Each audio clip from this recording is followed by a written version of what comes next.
Hello everyone, welcome back to another episode of Technologyglance.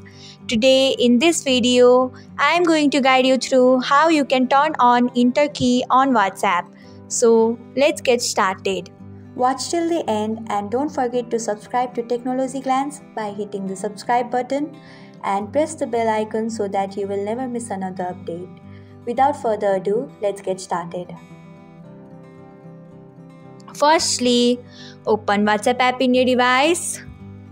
Then tap on three dots icon. Next, tap on settings. After that, tap on chats.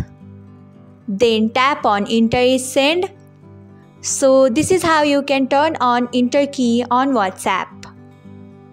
Thanks for watching. If you found this guide helpful, we would love it if you hit the thumbs up button below. We upload great new tech tutorials like this one every day. So don't forget to subscribe to our channel and hit the bell icon to get an update as soon as we post a video.